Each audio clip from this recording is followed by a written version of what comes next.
एक आम इंसान दिन में 4 घंटे से ज्यादा फोन पे बिताता है। मतलब हफ्ते में 30 घंटे। सोचो, अपनी जिंदगी का कितना बड़ा हिस्सा। ये डिजिटल दुनिया से लगातार जुड़े रहना भले ही नुकसानदेह ना लगे, लेकिन इसका एक डार्क साइड भी है, सोशल मीडिया की लत। जरा सोचो, दिन में कितनी बार बिना किसी खास वजह के बस यूं ही सोशल मीडिया स्क्रॉल करने के लिए फोन अनलॉक करते हो। कितनी बार ऐसा होता है कि आप बस यूं ही देखते रह जाते हो, टाइम का पता ही नहीं चलता और जरूरी काम भी छूट जाते हैं। सोशल मीडिया की लत ऐसी ही होती है, धीरे धीरे हमारी जिंदगी में घुसपैठ करती है और हमें पता भी नहीं चलता कि ये हमें कैसे प्रभावित कर रही है। हमारी मेंटल हेल्थ और प्रोडक्टिविटी से लेकर हमारे रिश्तों और नींद तक बिना कंट्रोल के सोशल मीडिया इस्तेमाल के बहुत दूरगामी परिणाम होते हैं। अब समय आ गया है कि हम इस समस्या को स्वीकार करें और इस लत के पीछे के साइंस को समझें। चलिए गहराई से देखते हैं कि सोशल मीडिया की लत हमारी रोजमर्रा की जिंदगी में कैसे दिखाई देती है और इसके क्या क्या नुकसान हो सकते हैं। सोशल मीडिया की लत एक बहुत ही असली समस्या है। यह हमारे ध्यान, नींद और यहां तक कि हमारी मानसिक सेहत को भी प्रभावित करती है। हम खुद को बार बार नोटिफिकेशन चेक करते, फीड रिफ्रेश करते और दूसरों से अपनी तुलना करते हुए पाते हैं। लगातार दूसरों से अपनी वैल्यू और कनेक्शन ढूंढने की ये जरूरत हमें चिंता, डिप्रेशन और खुद को कमतर समझने की भावना में धकेल सकती है। हम असल जिंदगी के रिश्तों से ज्यादा ऑनलाइन दुनिया को अहमियत देने लगते हैं, जिससे अकेलापन महसूस होता है। हमारा कामकाज प्रभावित होता है क्योंकि हम किसी काम पर ध्यान नहीं लगा पाते। सोशल मीडिया का लालच हमें बार बार भटकाता है।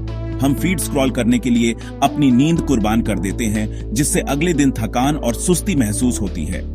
ये चक्र चलता रहता है क्योंकि हम उसी चीज में सुकून ढूंढते हैं जो असल में हमें नुकसान पहुंचा रही है। एक डिजिटल जाल में फंस जाते हैं जिससे बाहर निकलना मुश्किल होता है। सोशल मीडिया की लत को समझने के लिए हमें डोपामाइन को समझना होगा। डोपामाइन एक न्यूरोट्रांसमीटर है, दिमाग में एक केमिकल मैसेंजर।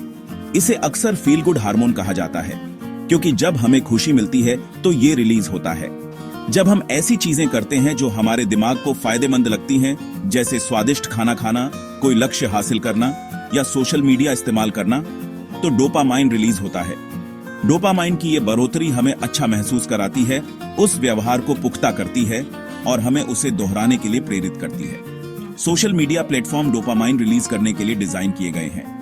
हमें मिलने वाले लाइक्स, कमेंट्स और शेयर्स हमारे दिमाग के रिवॉर्ड सेंटर्स को एक्टिवेट करते हैं, जिससे हमें अच्छा लगता है और हम बार बार वापस आते हैं। लेकिन इस लगातार उत्तेजना से समस्याएं पैदा हो सकती हैं, जिस पर हम अगले सेक्शन में बात करेंगे। सेक्शन 4, ज्यादा की चाहत, डोपामाइन की कमी और उसके नतीजे। बार बार डोपामाइन बढ़ने की समस्या यह है कि हमारा दिमाग इसके प्रति कम संवेदनशील हो जाता है। जब हम लगातार डोपामाइन से भर जाते हैं तो हमें पहले जैसा सुख पाने के लिए ज्यादा उत्तेजना की जरूरत होती है। इससे एक दुष्चक्र शुरू हो जाता है जिसमें हमें ज्यादा सोशल मीडिया, ज्यादा लाइक्स, ज्यादा तारीफ की जरूरत होती है ताकि अच्छा महसूस हो। हम डोपामाइन के झटके के आदी हो जाते हैं, अपनी जिंदगी के दूसरे जरूरी पहलुओं को नजरअंदाज कर देते हैं जो हमें असली खुशी और संतुष्टि देते हैं। डोपामाइन की ये लगातार चाहत हमें एक ऐसी स्थिति में ले जा सकती है जहां हमें हमेशा डोपामाइन की कमी महसूस होती है, जिससे हम खाली, बिना प्रेरणा के और रोजमर्रा की गतिविधियों से खुशी पाने में असमर्थ महसूस करते हैं।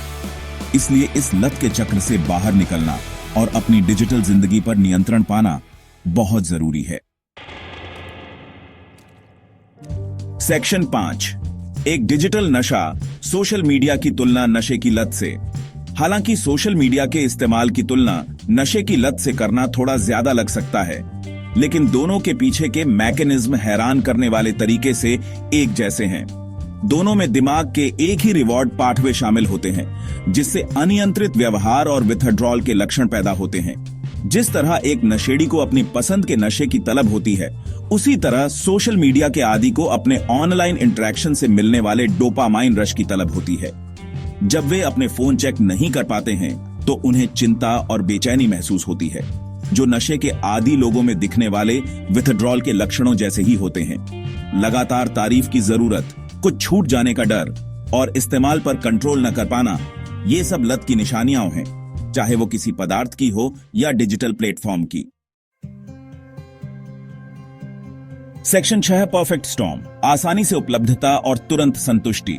तो सोशल मीडिया इतना एडिक्टिव क्यों है? एक शब्द, उपलब्धता। आम नशे के विपरीत सोशल मीडिया हमें हमेशा 24 घंटे उपलब्ध होता है। ये लगातार उपलब्धता लाइक्स, कमेंट्स और नोटिफिकेशन से मिलने वाली तुरंत संतुष्टि के साथ मिलकर लत के लिए एक जबरदस्त नुस्खा बनाती है।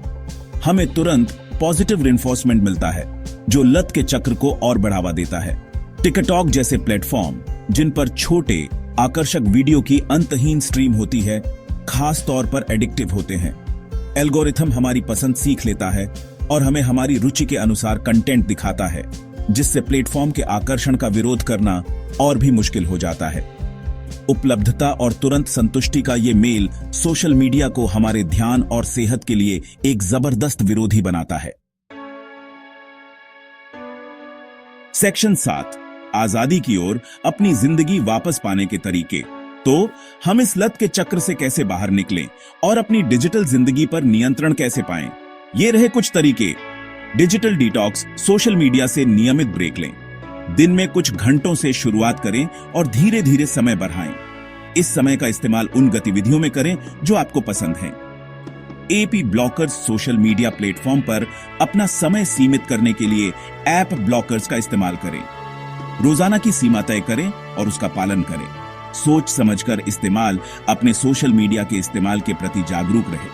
खुद से पूछें कि आप इसका इस्तेमाल क्यों कर रहे हैं और क्या ये आपकी जिंदगी में कोई वैल्यू जोड़ रहा है।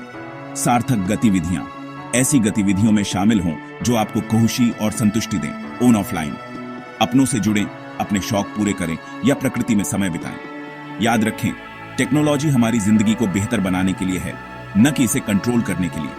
अपने इस्तेमाल के प्रति जागरूक रहकर और स्वस्थ सीमाएं तय करके हम टेक्नोलॉजी की ताकत का इस्तेमाल उसकी लत के शिकार हुए बिना कर सकते हैं। अब समय आ गया है कि हम अपना ध्यान, अपना समय और अपनी जिंदगी वापस पाएं।